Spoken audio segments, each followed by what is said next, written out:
গাড়ির gear box change করাবেন নাকি গিয়ার অয়েল? এই আমাদের মধ্যে একটা বড় কনফিউশন আছে যে গিয়ার অয়েল আদৌ চেঞ্জ করানোর প্রয়োজন কি না।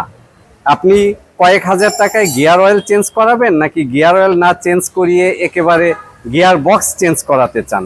হ্যাঁ, আমরা অনেক সময় একটা কথা বলে থাকি, prevention is better than cure. আর আমাদের ক্ষেত্রে আমরা বলে থাকি prevention is cheaper than cure. এটা আমাদের অনেক কাস্টমাররাও এসে জিজ্ঞেস করেন যে গিয়ার অয়েল চেঞ্জ করানোর প্রয়োজন কিনা।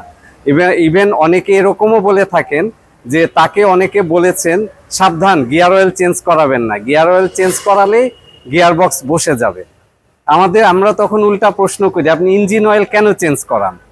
ইঞ্জিন অয়েল যদি চেঞ্জ করাতে হয়, গিয়ার বক্সের ভিতরে ওই রকম মুভিং পার্টস আছে এবং এই মুভিং পার্টসগুলা ভালো রাখার জন্য গিয়ার অয়েলও নিয়মিত বিরতিতে চেঞ্জ করাতে হবে এবং অবশ্যই করাতে হবে। এই গিয়ার বক্সের ভিতরে যে ট্রান্সমিশন ফ্লুইড বা গিয়ার অয়েল থাকে, এটা চলতে চলতে এটার যে প্রপার্টিসগুলো, গুণাগুণগুলো থাকে, এই গুণাগুণগুলো আস্তে আস্তে নষ্ট হয়ে যায়। আর এটা চলার দরুন যে ভিতরে মুভিং পার্টসগুলো, এগুলো আস্তে আস্তে ক্ষয়প্রাপ্ত হতে থাকে এবং এই ক্ষয়প্রাপ্ত যে কণাগুলো এগুলো ভিতরে জমা হয়।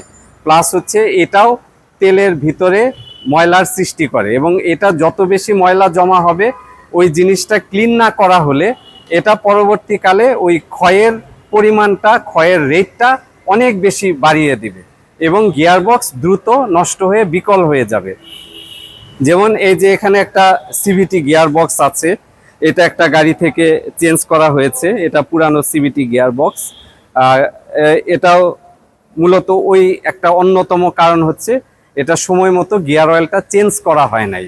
হ্যাঁ, এই জন্য আমরা সকল কাস্টমারদের বলে থাকি যে আপনার নিয়মিত বিরতিতে, সাধারণত আমরা যেটা বলে থাকি যে আপনার গাড়ি নতুন থাকা অবস্থায় 70 থেকে 80 হাজার কিলোমিটারের মধ্যে আপনার গিয়ার অয়েল চেঞ্জ করে নেবেন।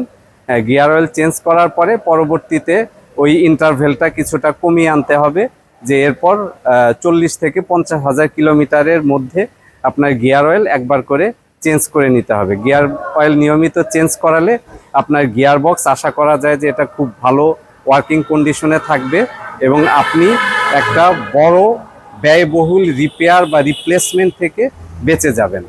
আশা করি এই ভিডিওটা সবার জন্য উপকারী হবে।